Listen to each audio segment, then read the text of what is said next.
ತಾಳಿ ಜೊತೆ ಹವಳ ಧರಿಸಿದ್ರೆ ವಿಧವೆ ಆಗ್ತಾರಂತೆ. ಇದನ್ನೇ ನಂಬಿರುವಂತಹ ಮಹಿಳೆಯರು ತಮ್ಮ ಮಾಂಗಲ್ಯದಲ್ಲಿರುವ ಹವಳವನ್ನು ಕಿತ್ತು ಹಾಕ್ತಿದ್ದಾರೆ.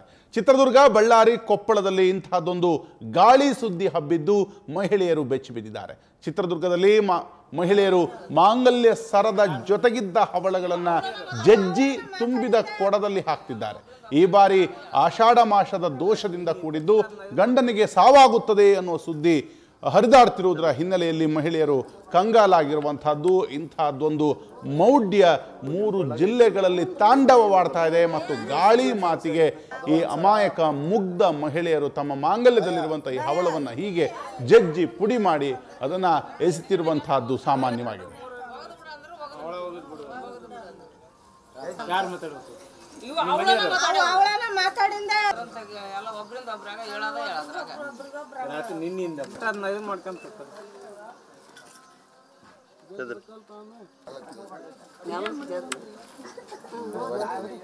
ನಿಮ್ ಕೊಳ್ಳಾಗ ಇದ್ವಿಲ್ಲ, ಏನೂ ಆಗಿಲ್ಲೋದಲ್ಲ. ಈಗಿದ್ರೆ ಏನು ಸಮಸ್ಯೆ? ಎಸ್, ಇನ್ನು ಬಳ್ಳಾರಿಯಲ್ಲೂ ಕೂಡ ಇಂಥದ್ದೇ ಒಂದು ಗಾಳಿ ಸುದ್ದಿ ಹಬ್ಬಿತ್ತು. ಈ ಬಾರಿ ಆಷಾಢ ಮಾಸ ಕೆಡುಕಾಗತ್ತೆ, ಹಾಗಾಗಿ ಮಾಂಗಲ್ಯದಲ್ಲಿ ಇರುವಂತಹ ಹವಳವನ್ನ ಜಜ್ಜಿ ತೆಗೆದು ಅದನ್ನು ತುಂಬಿದ ಕೊಡದಲ್ಲಿ ಹಾಕಬೇಕು ಅನ್ನುವಂಥದ್ದು. ಹಾಗಾಗಿ ಮಹಿಳೆಯರು ತಮ್ಮ ಕತ್ತಲ್ಲಿ ಧರಿಸಿದಂತಹ ಮಾಂಗಲ್ಯವನ್ನು ತೆಗೆದು ಅಲ್ಲಿದ್ದಂತಹ ಹವಳವನ್ನು ಜಜ್ಜಿ ಅದನ್ನು ಬಿಸಾಕ್ತಿರುವಂಥದ್ದು. ಯಾರೋ ಈ ಒಂದು ಗಾಳಿ ಸುದ್ದಿ ಹಬ್ಬಿಸಿದ ತಕ್ಷಣ ಮಹಿಳೆಯರು ಇದನ್ನೇ ನಂಬಿ ತಮ್ಮ ಕತ್ತಲ್ಲಿದ್ದಂತಹ ಹವಳವನ್ನು ಜಜ್ಜಿ ಬಿಸಾಕ್ತಿರುವಂಥದ್ದು ನಿಜಕ್ಕೂ ಇದೊಂದು ದುರಂತ ಅಂತಲೇ ಭಾವಿಸಬಹುದು.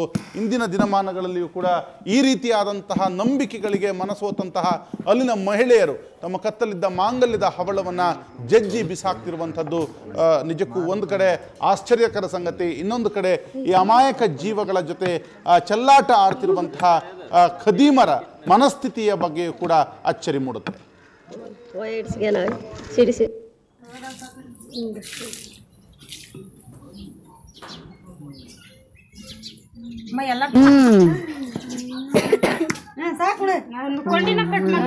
ಇದು ಒಳಲ ಹೆಣ್ಮಕ್ಳಿನ ವಿಚಿತ್ರ ಕತೆ.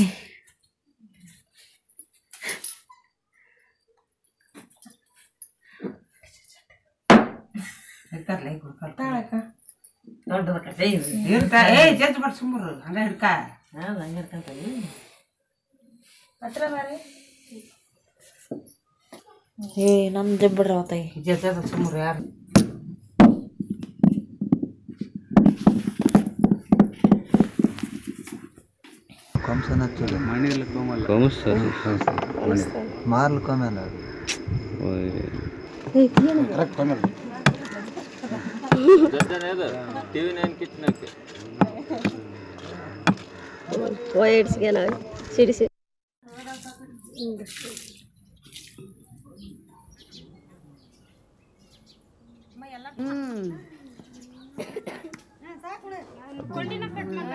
ಇದು ಒಳಲ ಹೆಣ್ಮಕ್ಳಿನ ವಿಚಿತ್ರ ಕತೆ. ಎಸ್, ಈ 3 ಜಿಲ್ಲೆಗಳಲ್ಲಿ ಹರಿದಾಡಿದಂತಹ ಒಂದು ಗಾಳಿ ಸುದ್ದಿ ಇದು. ತಾಳಿಯ ಜೊತೆ ಹವಳ ಇದ್ದರೆ ವಿಧವೆ ಆಗ್ತಾರಂತೆ. ಇದನ್ನೇ ನಂಬಿರುವಂತಹ ಮಹಿಳೆಯರು ತಮ್ಮ ಮಾಂಗಲ್ಯದಲ್ಲಿರುವಂತಹ ಹವಳಗಳನ್ನು ಕಿತ್ತು ಹಾಕ್ತಿದ್ದಾರೆ. ಚಿತ್ರದುರ್ಗ, ಬಳ್ಳಾರಿ, ಕೊಪ್ಪಳದಲ್ಲಿ ಇಂತಹ ಗಾಳಿ ಸುದ್ದಿ ಹಬ್ಬಿದೆ ಅನ್ನೋ. ಚಿತ್ರದುರ್ಗದಲ್ಲಿ ಮಹಿಳೆಯರು ಮಾಂಗಲ್ಯದ ಸರದ ಜೊತೆಗಿದ್ದ ಹವಳಗಳನ್ನು ಜಜ್ಜಿ ತುಂಬಿದ ಕೊಡದಲ್ಲಿ ಹಾಕ್ತಿದ್ದಾರೆ. ಈ ಬಾರಿ ಆಷಾಢ ಮಾಸ ದೋಷದಿಂದ ಕೂಡಿದ್ದು ಗಂಡನಿಗೆ ಸಾವಾಗತ್ತೆ ಅನ್ನುವಂಥ ಸುದ್ದಿ ಹರಿದಾಡ್ತಿರುವಂಥ ಹಿನ್ನೆಲೆಯಲ್ಲಿ ಮಹಿಳೆಯರು ಕಂಗಾಲಾಗಿರುವಂತಹದ್ದು. ಆದರೆ ಇದೊಂದು ಶುದ್ಧ ಸುಳ್ಳು ಅನ್ನುವಂಥದ್ದು ಮತ್ತು ಗಾಳಿ ಸುದ್ದಿ ಅನ್ನುವಂಥದ್ದು ಕೂಡ ಸತ್ಯ. ಹಾಗಾಗಿ ಇದಕ್ಕೆ ಯಾರೂ ಕೂಡ ಹೆದರಬೇಕಾಗಿಲ್ಲ ಮತ್ತು ಇದು ನಿಜವೂ ಅಲ್ಲ. ಆಷಾಢ ಮಾಸದಲ್ಲಿ ದೋಷ ಇದೆ ಅನ್ನೋ ಕಾರಣಕ್ಕಾಗಿ ತಮ್ಮ ಮಾಂಗಲ್ಯದಲ್ಲಿದ್ದಂಥ ಹವಳವನ್ನು ಜಜ್ಜಿ ಅದನ್ನು ತುಂಬಿದ ಕೊಡಕ್ಕಾಕಿ ಯಾರೋ ಒಬ್ಬ ಊರಲ್ಲಿ ಇದ್ದಂಥ ಮೇಧಾವಿ ಹೇಳೋದನ್ನೇನೋ ಗೊತ್ತಿಲ್ಲ. ಆದರೆ ಇಂತಹದೊಂದು ಗಾಳಿ ಸುದ್ದಿ, ಸುಳ್ಳು ಸುದ್ದಿ ಅಲ್ಲಿನ ಕೆಲವು ಗ್ರಾಮೀಣ ಭಾಗದ ಮುಗ್ಧ ಮಹಿಳೆಯರನ್ನು ಕಂಗಾಲಾಗಿಸಿದೆ ಅನ್ನುವಂಥದ್ದು.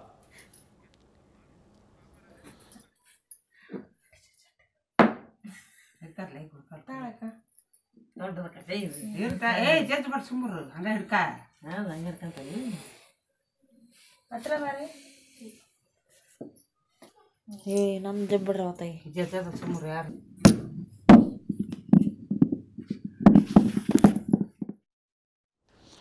ಎಸ್, ಇಂತಹದೊಂದು ಸುದ್ದಿಗೆ ಅಲ್ಲಿನ ಮಹಿಳೆಯರು ಅದನ್ನು ನಂಬಿ ತಮ್ಮ ಮಾಂಗಲ್ಯದಲ್ಲಿದ್ದಂಥ ಹವಳವನ್ನು ಜಜ್ಜಿ ಅದು ಯಾರೋ ಹೇಳಿದ್ರಂತೆ ತುಂಬಿದ ಕೊಡದಲ್ಲಿ ಹಾಕಬೇಕು, ಅದಕ್ಕೊಂದಷ್ಟು ಶಾಸ್ತ್ರ ಬೇರೆ, ಅದಕ್ಕೊಂದಷ್ಟು ಪದ್ಧತಿ ಬೇರೆ, ಎಂತಹ ಅಪಸವ್ಯ ಅಂತ ಹೇಳ್ಬೋದು. ಹರೀಶ್ ಕಶ್ಯಪ್ ಅವರಿದ್ದಾರೆ, ಆಧ್ಯಾತ್ಮ ಚಿಂತಕರು. ಸರ್ ನಮಸ್ಕಾರ, ಕಾರ್ಯಕ್ರಮಕ್ಕೆ ತಮ್ಮ ಕೂಡ ಎಸ್.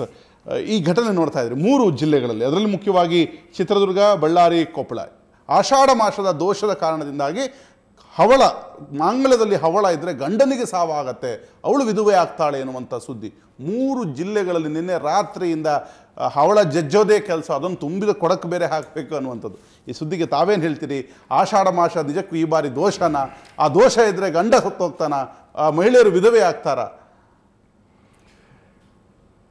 ನೋಡಿ, ಎಲ್ಲದಕ್ಕೂ ಶಾಸ್ತ್ರಸ್ತು ಪ್ರಮಾಣಂ ಅಂತ ಇರಬೇಕು. ಅಂದರೆ ಯಾವುದಾದ್ರು ಒಂದು ಆಚರಣೆಗೆ ಶಾಸ್ತ್ರಗಳು ಪ್ರಮಾಣವಾಗಿರಬೇಕು ಅಂತಂತ ಒಂದು ವೇದವಾಕ್ಯ. ಹಾಗಾಗಿ ಬಳ್ಳಾರಿಯಲ್ಲಾಗಲಿ, ಕೊಪ್ಪಳದಲ್ಲಾಗಲಿ, ಅಥವಾ ಯಾವುದೇ ಜಿಲ್ಲೆಯಲ್ಲಾಗಲಿ ಈ ರೀತಿ ಆಗಿರ್ತಕ್ಕಂಥ ಜನರು ಚೆನ್ನಾಗಿ ಕೇಳಿಸ್ಕೊಳ್ಬೇಕು. ಈ ರೀತಿಯ ನೀವಾಗಲೇ ಹೇಳಿದಂತೆ ಗಾಳಿ ಸುದ್ದಿಗೆ ಬೆಲೆಯನ್ನು ಕೊಟ್ಟು, ಯಾಕಂದರೆ ಈ ನಾರ್ತ್ ಕರ್ನಾಟಕ ಕಡೆ ಮತ್ತು ಮಹಾರಾಷ್ಟ್ರ ಬಾರ್ಡ್ರಲ್ಲಿ ಮತ್ತು ಈ ಕಡೆ ಆಂಧ್ರ ಬಾರ್ಡ್ರಲ್ಲಿ ಹೀಗೆ ಹೋಗುತ್ತದು. ಈ ಬೆಲ್ಟಲ್ಲಿ ಏನು ಅಂತಂದರೆ ಮಹಿಳೆಯರಿಗೆ ಜಾಸ್ತಿ ಅನಕ್ಷರಸ್ಥ ಮಹಿಳೆಯರು ಜಾಸ್ತಿ ಇದ್ದಾರೆ ನಾವು ಬೇರೆ ಕಡೆ ಕಂಪೇರ್ ಮಾಡಿದಾಗ. ಅಲ್ಲಿ ಈ ರೀತಿಯ ತಪ್ಪು ವಿಷಯವನ್ನು ಯಾರೋ ಒಂದು ಲಾಭಕ್ಕೆ ಮಾಡಿದಾಗ ಅವರು ಅದನ್ನು ನಂಬಿಟ್ಟು ಈ ರೀತಿ ಸಿಕ್ಕಾಕೊಳ್ಳುವಂಥ ಬೇರೆ ಬೇರೆ ದುರಂತಗಳು ನಡೆದಿದೆ. ಅದನ್ನೆಲ್ಲ ಹೇಳಲಿಕ್ಕೆ ನನಗೆ ಇಷ್ಟ ಇಲ್ಲ ಇಲ್ಲಿ, ಇದೊಂದು ಸಣ್ಣ ಉದಾಹರಣೆ ಇರಬಹುದು. ಹಾಗಾಗಿ ಅಲ್ಲಿನ ಮಹಿಳೆಯರು ಮತ್ತು ಮನೆಯಲ್ಲಿರ್ತಕ್ಕಂಥ ಗಂಡು ಮಕ್ಕಳಾಗಲಿ, ಹೆಣ್ಮಕ್ಳಾಗಲಿ, ಅಥವಾ ಗಂಡಂದರಾಗಲಿ ಇದರ ಬಗ್ಗೆ ಗಲಾಟೆ ಗದ್ದಲಗಳಿಗೆ ಅವಕಾಶ ಮಾಡಿಕೊಡದಂತೆ ಮನೆಯಲ್ಲಿ ಅರಿವು ಅವರೇ ಮೂಡಿಸಬೇಕು. ಈ ನಮ್ಮ ಸುವರ್ಣವಾಹಿನಿಯ ಮಾಧ್ಯಮ ಮೂಲಕ ಅದು ಅವರಿಗೆ ನಾವು ಅರಿವನ್ನು ಮೂಡಿಸಬಹುದು ಅಷ್ಟೇನೆ. ಕೊಪ್ಪಳದಿಂದನೇ ಒಬ್ಬರು ಸ್ವಾಮೀಜಿ ನಮ್ಮ ಜೊತೆ ಸಂಪರ್ಕದಲ್ಲಿದ್ದಾರೆ, ಕಾಲಜ್ಞಾನ ಸ್ವಾಮೀಜಿಗಳು. ಸರ್ ನಮಸ್ಕಾರ. ಹೇಳ್ರಿಪ್ಪ. ಕೊಪ್ಪಳ, ಚಿತ್ರದುರ್ಗ, ಬಳ್ಳಾರಿ ಈ ಭಾಗದಲ್ಲಿ ಆಷಾಢ ಮಾಸದಲ್ಲಿ ಒಂದು ದೋಷ ಇದೆ. ಹಾಗಾಗಿ ಮಾಂಗಲ್ಯದಲ್ಲಿ ಹವಳ ಇದ್ರೆ ಕೆಡಕಾಗತ್ತೆ, ಗಂಡ ಸತ್ತೋಗ್ತಾನೆ, ವಿಷಾದ, ಮಹಿಳೆಯರು ವಿಧವೆ ಆಗ್ತಾರೆ ಅನ್ನುವಂಥ ಸುದ್ದಿಗೆ ಆ ಭಾಗದ ಇಡೀ ರಾತ್ರಿ ಎಲ್ಲ ಜನ ನಿದ್ದೆಗೆಟ್ಟಿದ್ದಾರೆ ಅನ್ನುವಂಥದ್ದು ಅಲ್ಲಿ ಕಂಡು ಬಂದದ್ದೇನು? ತಾವು ಈ ಬೆಳವಣಿಗೆಗೆ ತಮ್ಮ ಮಾತೇನು ಸ್ವಾಮೀಜಿ? ಇದು ಖಂಡಿತ ಇದು ಸತ್ಯಕ್ಕೆ ದೂರವಾದಂತ ವಿಚಾರ. ನಿಜವಾಗಿ ನಾವು ಹೇಳಬೇಕು ಅಂತಂದ್ರ ಈ ವರ್ಷದ ದಿನಮಾನಗಳಲ್ಲಿ ಯಾವ ರೋಗ ರುಜಿನಗಳು ಇಲ್ಲ, ಯಾವ ಭೀಕರ ಬರಗಾಲ ಇಲ್ಲ, ಭೂಕಂಪನ ಆಗೋದಿಲ್ಲ. ಅದರಲ್ಲಿ ಇದು ಮೂಢ ಮೌಢ್ಯತೆಯ ವಿಚಾರದೊಳಗೆ ಇದನ್ನ ಯಾರೋ ಒಂದು ಗಾಳಿ ಮಾತಿನಂತೆ ಇದನ್ನ ಹಾರಿ ಬಿಟ್ಟಂತ ವಿಚಾರ ಇದು. ಆ ವಿಚಾರಕ್ಕೆ ದಯಮಾಡಿ ರಾತ್ರಿ 12 ನಮಗೆಲ್ಲರೂ ನಮ್ಮ ಭಕ್ತಾದಿಗಳು ತಲೆ ಕೆಡಿಸ್ಕೊಂಡಿದ್ದಾರೆ, ನಿದ್ದೆಗೆಡಿಸಿದ್ದಾರೆ. ರಾತ್ರಿ 12 ಕಾಲ್ ಬಂತು. ಮಸ್ಕಿಯಿಂದ, ಸಿಂಧನೂರಿಂದ, ಹಾಲ್ವರ್ತಿ, ಈ ಕಡೆ ನೀರ್ಲಗಿ, ಬಸರಕೋಡು, ಬಗಲಿಕೇರ, ಅಬ್ಬಿಗಿರಿ ಗ್ರಾಮಗಳಿಂದ ಎಲ್ಲ ಬಂತು. ಅವ್ರಿಗೆಲ್ಲ ಹೇಳಿದೆ, ದಯಮಾಡಿ ನೀವು ಮುತ್ತೈದಿತನವನ್ನ ಕಟ್ಟುವ ಕಾಲಕ್ಕ ಯಾರು ಕೊಟ್ಟಿರ್ತಾರೆ ಅವ್ರಿಗೆ ಕೇಳ್ಬೇಕು, ನಿಮ್ ಮನೆದೇವ್ರಿಗೆ ಕೇಳ್ಬೇಕು, ನಿಮ್ಮಲ್ಲಿರುವಂತ ಆತ್ಮ ಸಾಕ್ಷಿನ ಕೇಳ್ಕೊಳ್ಬೇಕು. ಅದನ್ನ ಬಿಟ್ಟು ಯಾರೋ ಹೇಳಿದಂತ ಮಾತಿಗೆ ನಿಮ್ಮ ತಾಳಿಲಿರುವಂತ ಹವಳವನ್ನ ತೆಗೆದ್ರ ಜೀವನದಲ್ಲಿ ಕಳಕಳ. ನಿಮ್ಗೆ ಇರೋದೇ ಕಳ ಯಾವ್ದಪ್ಪ ಅಂದ್ರೆ ವೀರಶೈವ ಸೌಧ ಅಂತ ನಮ್ಮ ಹಿಂದೂ ಧಾರ್ಮಿಕತೆ, ಭಾರತ ದೇಶದ ಒಂದು ಪವಿತ್ರ ಸ್ಥಾನಗಳಂದ್ರೆ ಮುತ್ತೈದೆಯರ ಚಿಹ್ನೆಗಳು. ಹೌದು. ಅಂತ ವಸ್ತುಗಳನ್ನ ನೀವು ಒಡೆದು ಹಾಕಿದ್ರಿಪ್ಪ ಅಂತಂದ್ರೆ ಅದರಿಂದ ನಿಮ್ ಅನಾಹುತಗಳನ್ನ ಆಗುವಂತಹದ್ದನ್ನ ದಯಮಾಡಿ ತೊಂದರೆ ತೆಗೆದುಕೊಡ್ಬೇಡಿ, ಯಾರು ಮಾಡಬೇಡಿ ಅಂತ ಬೆಳಗ್ಗೆ ಅಗಲಕೆರೆ ಭಕ್ತರಿಗೆ ಹೇಳಿದಾಗ ಅವ್ರ ತಕ್ಷಣ ನಿಲ್ಲಿಸ್ಬಿಟ್ಟು ಊರಾಗ ಡಂಗರ ಹಾಕ್ಸಿದ್ದಾರೆ. ಅಗಲಕೆರೆ ಭಕ್ತಾದಿಗಳು ಡಂಗರ ಹಾಕ್ಸಿದ್ದಾರೆ. ಇದು ಸುಳ್ಳು ಸುದ್ದಿ, ಅಪ್ಪವ್ರು ಹೇಳಿದಾರೆ ಅಂತ ಅಲ್ಲಿ ಹೇಳಿದ್ದಾರೆ. ನಿರ್ವಿ ಗ್ರಾಮದೊಳಗೂ ಡಂಗರ ಹಾಕ್ಸಿ ಅಪ್ಪವ್ರು ಹೇಳಿದ್ದಾರೆ, ಇದು ಸುಳ್ಳು ಸುದ್ದಿ ಅಂತ ಅಲ್ಲಿ ಹೇಳಿದ್ದಾರೆ. ಈಗ ಎಲ್ಲಾ ಕಡೆಗೆ ನಾವು ಇದೆಲ್ಲ ಒಂದು ಧರ್ಮದ ಹೆಸರಿನೊಳಗೆ ಅಪಪ್ರಚಾರವನ್ನು ಮಾಡುವಂತ ಕೆಟ್ಟ ಕೆಲಸಗಳು ನಿಲ್ಲಿಸಬೇಕು ದಯಮಾಡಿ. ಇದು ಮೂಢನಂಬಿಕೆ ವಿಚಾರ. ಆರಂಭ ಆಗಿದ್ದು ಹೇಗಿದು? ಈ ತರದ ಒಂದು ಸುದ್ದಿ ಹಬ್ಬಿದ್ದು ಹೇಗೆ ಸ್ವಾಮೀಜಿ ಅವರೇ? ಏನು ರಾತ್ರಿ ಏಕಕಾಲಕ್ಕೆ 12:30 1 ಗಂಟೆ ಆಗಿತ್ತು, ಒಂದು ಕಾಲ್ ಬಂತು. ಹೂವಿನ ಬಾವಿ ಅಂತ ಮಸ್ಕಿ ಹತ್ರ. ಹಿಂಗ್ರಿಯಪ್ಪ, ಮತ್ತ ನಮ್ ಇಲ್ಲಿ ಎಲ್ಲರೂ ತಾಳೇನು ಅವಳ ಕಡಿಮನಿ ಒಡೆದ ಹಾಕತ್ತಾರ, ಏನಿದು ವಿಚಾರ? ಯಾರು ಹೇಳಿದಾರೆ ನಿಮ್ಗೆ? ನಾನು ಈಗ ಬಂದ್ ಮಲ್ಕೊಂಡಿನಿ ಕಾರ್ಯಕ್ರಮ ಮುಗಿಸಿ. ಈ ಕಾರ್ಯಕ್ರಮ ಇಂಥದ್ದೊಂದು ಅಪಪ್ರಚಾರ ಸುದ್ದಿ ದಯಮಾಡಿ ಹುಟ್ಟಿಸ್ಬೇಡ್ರಿ, ಬೆಳಗ್ಗೆ ನೋಡ್ರಂತ ಏನು ಆಲೋಚನೆ ಮಾಡ್ಬೇಡಿ, ಮಲ್ಕೊಳ್ರಿ ಅಂತ ಹೇಳಿದ್ವಿ. ಆದ್ರೆ ಬೆಳಗ್ಗೆ 8:30 ಇಲ್ಲಿ ಬಸಪ್ಪ ದೊಡ್ಡಮನಿ ಅಂತ ಭೀಮನೂರು ಗ್ರಾಮದವರು, ಗ್ರಾಮ ಪಂಚಾಯತಿ ಮಾಜಿ ಸದಸ್ಯರವರು ಹಾಗಾಗಿ ಈಗ ಅಲ್ಲಿನ ಎಲ್ಲಾ ಗ್ರಾಮಸ್ಥರಿಗೂ ಹೇಳ್ತೀರಿ ಇದೊಂದು ಅಪ್ಪಟ ಮೂಢನಂಬಿಕೆ, ಹಾಗಾಗಿ ಇದನ್ನ ನಂಬುವ ಅಗತ್ಯ ಯಾರ್ದು ಕೂಡ ಇಲ್ಲ, ಮಾಂಗಲ್ಯವನ್ನ ಮತ್ತೆ ಜಜ್ಜೋಕೆ ಹೋಗಬೇಡಿ ಅಂತ. ನಾವೊಂದು ದಯಮಾಡಿ ಅಂತ ಕೆಟ್ಟ ಕೆಲಸ ಮಾಡಲೇಬಾರದು. ಇದ್ದಂತ ದಯಮಾಡಿ ಈಗ ಜಡ್ಜಿ ಏನ್ ಹಾಕಿದಿರಿ ಅವ್ರ ಮತ್ತೆ ಗುರಿಯರ ಮುಖಾಂತರ ತಂದೆ ತಾಯಿಗಳ ಆಶೀರ್ವಾದ ಪಡ್ಕೊಂಡು ಹೊಳ್ಳಿ ಮಾಂಗಲ್ಯ ಧಾರಣ ಮಾಡ್ಕೊಂಡಿಲ್ಲ. ಸ್ವಾಮೀಜಿ ಅವರು ಹರೀಶ್ ಕಶ್ಯಪ್ ಅವರಿದ್ದಾರೆ ಕಾಲೇಜಿನ ಸ್ವಾಮಿ. ನಮಸ್ಕಾರ. ನಮಸ್ಕಾರ. ಬಹಳ ಒಳ್ಳೆ ವಿಚಾರ ಹೇಳಿದ್ರಿ. ನಾನೊಂದು ಸಲಹೆ ಕೊಡಬೇಕು. ಈ ಶನಿವಾರದ ಹೊತ್ತು ಭಾನುವಾರದ ಹೊತ್ತು ಯಾವುದಾದ್ರೂ ಒಂದು ಸಣ್ಣ ಗ್ರೌಂಡಲ್ಲಿ ಒಂದು ಸಣ್ಣ ಸಮಾವೇಶ ಅಂತಂತ ಮಾಡಿ ಅಲ್ಲಿ, ಯಾಕಂದ್ರೆ ಅಲ್ಲಿ ಜನರ ಒಗ್ಗಟ್ಟು ತುಂಬ ಚೆನ್ನಾಗಿರುತ್ತೆ. ನಮ್ಮ ಈ ಕಡೆಗಿಂತ ಆ ಕಡೆಯ ಜನರ ಒಗ್ಗಟ್ಟು ಚೆನ್ನಾಗಿರುತ್ತೆ. ನಿಮ್ಮ ನೇತೃತ್ವದಲ್ಲಾಗಲಿ ಅಲ್ಲಿ ಸ್ಥಳೀಯ ಮುಖಂಡರ ನೇತೃತ್ವದಲ್ಲಾಗಲಿ ನೀವು ಒಂದು ಸಣ್ಣ ಸಮಾರಂಭ ಅಂತಂತ ಮಾಡಿ ಅಲ್ಲಿ ಜನಗಳಿಗೆ ಮೈಕ್ನಲ್ಲಿ ಈ ಥರ ಎಲ್ಲ ಮೂಢನಂಬಿಕೆಗೆ ನೀವು ಆಗಬಾರ್ದು, ಈ ರೀತಿ ಎಲ್ಲ ದೋಷಗಳಿಗೆ ಅನ್ನೆಸೆಸರಿ ತೊಂದರೆಯನ್ನು ಪಟ್ಕೊಳ್ಬಾರ್ದು ಅಂತಂತ ನೀವು ಯಾಕೆ ಅರಿವು ಮೂಡಿಸಬಾರ್ದು? ಅವಶ್ಯವಾಗಿ ಮಾಡೋಣ. ಇವತ್ತು ರಾತ್ರಿ ನಾನು ಬಸವಕೋಟೆ ಕೂಡಲ ಸಂಗಮದಲ್ಲಿ ಒಂದು ಕಾರ್ಯಕ್ರಮ ಇದೆ, ಅಲ್ಲಿ ಹೇಳಿ ಬಂದ್ಬಿಟ್ಟಿದೆ. ಇವತ್ತು ರಾತ್ರಿ ಕೂಡಲ ಸಂಗಮದಲ್ಲಿ ನಾಟಕದಲ್ಲಿ ನಮ್ಮ ಗವಾಯಿಗಳ ಕಂಪನಿ ನಾಟಕ ಕೂಡಲ ಸಂಘದಲ್ಲಿ ಇದ್ದಾರೆ. ಅಲ್ಲಾದ್ರೆ ಫಂಕ್ಷನ್ ಹೇಳಿಬಿಟ್ಟಿದ್ದೇನೆ, ದಯಮಾಡಿ ಒಂದು ಮೂಢನಂಬಿಕೆ ವಿಚಾರ ಪ್ರಸ್ತಾಪ ಮಾಡಿದ ತಕ್ಷಣ ಬೆಳಗ್ಗೆ ನಮ್ಮ ಹುಡುಗ ಫೋನ್ ಹಚ್ಚಿದ್ದ. ಯಾಕಂದ್ರೆ ಇವತ್ತು ಒಂದು ಮಾಂಗಲ್ಯದ ಯಾವುದೋ ಒಂದು ಹವಳದ ಬಗ್ಗೆ ಈ ತರ ಮಾಡ್ತಾರೆ, ನಾಳೆ ಇನ್ನೇನೋ ಸ್ತ್ರೀಯರಲ್ವಾ, ಹೆಣ್ಮಕ್ಳಲ್ಲ, ನಾಳೆ ಇನ್ನೇನೋ ವಿಷಯಕ್ಕೆ ಅವರನ್ನು ಈ ರೀತಿ ಬಳಸ್ಕೊಳ್ಳಲ್ಲ ಅಂತ ಏನ್ ಗ್ಯಾರಂಟಿ? ಸ್ವಾಮೀಜಿಯವರ ಹಾಗಾಗಿ ತಾವು ಹೋಗುವಂತ ಸಭೆ ಸಮಾರಂಭಗಳಿಗೆ ಮತ್ತು ಅಥವಾ ವಿಶೇಷವಾದಂತಹ ಒಂದು ಸಣ್ಣ ಸಮಾರಂಭದ ಮೂಲಕ ನಿಮ್ಮ ಭಾಗದ ಜನರಿಗೆ ಒಂದು ಅರಿವು ಮೂಡಿಸಿ ಈ ಮೂಲಕ ಅನ್ನುವಂಥದ್ದು ನಾನು ಕೇಳ್ಕೊಳ್ತೀನಿ. ಥ್ಯಾಂಕ್ ಯು ಸುವರ್ಣ ನ್ಯೂಸ್ ಜೊತೆ ಮಾತನಾಡೋದಕ್ಕೆ. ಇನ್ನು ಹಾಲುವರ್ತಿ ಗ್ರಾಮ, ಕೊಪ್ಪಳದ ಹಾಲುವರ್ತಿ ಗ್ರಾಮದ ಗ್ರಾಮಸ್ಥರಾದಂತಹ ಮಹೇಂದ್ರ ನಮ್ಮ ಜೊತೆ ಸಂಪರ್ಕದಲ್ಲಿದ್ದಾರೆ. ಮಹೇಂದ್ರ ನಮಸ್ಕಾರ. ಸರ್ ನಮಸ್ಕಾರ. ಆ ಭಾಗದಲ್ಲಿ ಈ ಒಂದು ಬೆಳವಣಿಗೆ ಸ್ಟಾರ್ಟ್ ಆಗಿದ್ದು ಹೇಗೆ, ಮತ್ತು ಅಲ್ಲಿ ಮಹಿಳೆಯರು ಹೇಗೆ ಆತಂಕಗೊಂಡಿದ್ದಾರೆ, ಮತ್ತು ಈಗ ಅವರ ಮನಸ್ಥಿತಿ ಹೇಗಿದೆ?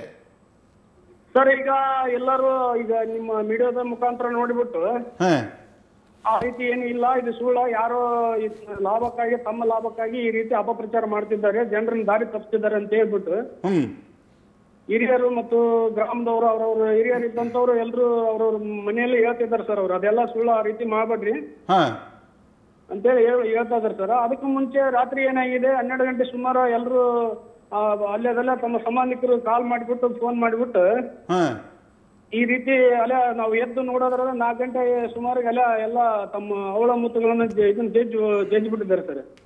ಓಹೋ, ಇದನ್ನು ಯಾರು ಹಬ್ಬಿಸಿದ್ರು ಅನ್ನೋದ್ರ ಬಗ್ಗೆ ಏನಾದ್ರು ಮಾಹಿತಿ ಇದೆಯಾ, ಅಥವಾ ಹೀಗೆ ಒಬ್ಬರಿಂದ ಒಬ್ಬರಿಗೆ ಬಾಯಿಂದ ಹಬ್ಬಿದ್ದ, ಅಥವಾ ಯಾರು ಪ್ರಮುಖ ವ್ಯಕ್ತಿಗಳು ಕೊಟ್ಟಂತ ಸೂಚನೆನ ಆದೇಶನ, ಅದ್ರ ಬಗ್ಗೆ ಏನಾದ್ರು ಮಾಹಿತಿ ಇದೆಯಾ? ಇಲ್ಲ ಸರ್, ಅದ್ರ ಬಗ್ಗೆ ಏನು ಮಾಹಿತಿ ಇಲ್ಲ. ಆಗ ಸುಮ್ಮನೆ ಇದು ಏನಂದ್ರೆ ಈಗ ನಮಗ ಸಂಬಂಧಿಕರಿಗಿದ್ದಾರೆ ನಾವು ಹಚ್ಚಿ ಹೇಳ್ಬಿಡೋದು ಸರ್, ಅವ್ರಿಗೆ ಸಂಬಂಧ ಇದ್ದಾರೆ ಅವ್ರು ಹಚ್ಚಿ ಹೇಳ್ಬಿಡೋದು, ಅಲ್ಲಿ ಅವಳ ಮಾತಾಡಿದ್ವು ಆ ರೀತಿ ಹಿಂಗಾಗೈತೆ, ಅವ್ರಿಗೆ ಏನೋ ಅಪಾಯ ಆಗೈತಿ, ಅದನ್ನ ಜಗಲಿಲ್ಲ ಅಂದ್ರೆ ಅವ್ರ ಮನೆಯವ್ರಿಗೆ ಅಪಾಯ ಆಗುತ್ತಾ ಆ ರೀತಿ ಅಂತೇಳಿ ಸುಳ್ಳು ಈಗ ಜನರ ದಾರಿ ತಪ್ಪಿಸ್ತಾ ಇದಾರೆ ಸರ್. ಸೊ ಈಗ ಅದು ಜನರಿಗೆ ಗೊತ್ತಾಗಿದೆಯಾ, ಅಲ್ಲಿ ಸತ್ಯದ ಅರಿವಾಗಿದೆ, ಇದೊಂದು ಸುಳ್ಳು ಸುದ್ದಿ ಅಂತ ಎಲ್ಲರಿಗೂ ಗೊತ್ತಾಗಿದೆಯಾ? ಹೌದು ಸರ್, ಗೊತ್ತಾಗಿದೆ. ನಿಮ್ಮ ಮೀಡಿಯಾದವ್ರು ಬಂದ್ಬಿಟ್ಟು ಗ್ರಾಮದಲ್ಲಿ ಹೇಳ್ಬಿಟ್ಟು ಈ ರೀತಿ ಈ ಕಾಲದಲ್ಲಿ ನಂಬ್ತೀರಾ, ಇಂಥವೆಲ್ಲ ನಡೀತಾವ ಈ ರೀತಿ, ಮತ್ತೆ ಹಿಂದಕ್ಕೆ 50 ವರ್ಷಗಟ್ಟಲೆ ಹೆಣ್ಮಕ್ಳು ತಾಳಿಗಳನ್ನು ಕಟ್ಕೊಂಡಿದ್ದಾರೆ, ಅವಾಗ ಯಾಕೆ ಆಗಿಲ್ಲ ಈಗ ಯಾಕೆ ಆಗ್ತಿದೆ ಅಂತ ಹೇಳ್ಬಿಟ್ಟು ಎಲ್ಲ ಮನವರಿಕೆ ಮಾಡಿದ್ದಾರೆ ಸರ್. ಇದ್ರ ಹಿಂದೆ ಮಹೇಂದ್ರ ಅವರೇ, ಇದ್ರ ಹಿಂದೆ ಯಾವ್ದಾದ್ರು ಒಂದು ಗುಂಪಿನ ವ್ಯವಹಾರ ಇದೆಯಾ ಅಂತಾನು ಸ್ವಲ್ಪ ಚೆಕ್ ಮಾಡಿ ಅಲ್ಲಿ ಲೋಕಲ್ ಪೊಲೀಸ್ಗಳಿಗೆ. ನಾನು ಆ ವಿಚಾರಕ್ಕೆ ಬರ್ತೀನಿ. ಇದ್ರ ಹಿಂದೆ ಯಾರಿದ್ದಾರೆ ಅನ್ನುವಂಥದ್ದು ಕೂಡ ಇಲ್ಲಿ ಮುಖ್ಯವಾದಂಥ ವಿಚಾರ ಆಗುತ್ತೆ. Thank you Mahendra, Suvarna news ಜೊತೆ ಮಾತಾಡೋದಕ್ಕೆ. ನೀವು ಹೇಳಿದಾಗೆ ಒಂದೇ ಕೋಮು ಸೌಹಾರ್ದವನ್ನು ಕೆಡುವಂಥದ್ದ ಅಥವಾ ಲಾಭದಾಯಕವಾದಂಥ ವ್ಯಾಪಾರದ ದೃಷ್ಟಿಕೋನ, ವ್ಯಾಪಾರದ ವಾಸನೆ ಬರ್ತಾ ಇದೆ, ಅಥವಾ ಅಲ್ಲಿ ಊರಲ್ಲಿ ಕೆಲಸ ಇಲ್ಲದೆ ಸುಮ್ಮನೆ ಕೂತಿರುವಂಥ ಒಂದಷ್ಟು ಪುಡಾರಿಗಳ ಕೆಲಸವ, ಇದೆಲ್ಲನ ಗಮನಿಸಬೇಕಾಗತ್ತೆ. ಆದರೆ ಬಲಿಯಾಗುವವರು ಯಾರು? ಈ ಮುಗ್ಧ ಮಹಿಳೆಯರು ಯಾಕೆ ಇದನ್ನು ನಂಬ್ತಾರೆ? ಮಾಂಗಲ್ಯ ಅಂದರೆ ಅದನ್ನು ಸಾಮಾನ್ಯವಾಗಿ ಕತ್ತಿಂದ ಕಳ್ಚೋದೇ ಇಲ್ಲ, ಅದನ್ನು ಕಲ್ಲಲ್ಲಿ ಜಜ್ಜುವಂಥ ಮನಸ್ಸು ಹೇಗೆ ಮಾಡೋದು, ಅದೆಲ್ಲನೂ ನಾನು ಹರೀಶ್ ಕಶ್ಯಪ್ ಅವರಿಂದ ತಿಳ್ಕೊಳ್ತೀನಿ.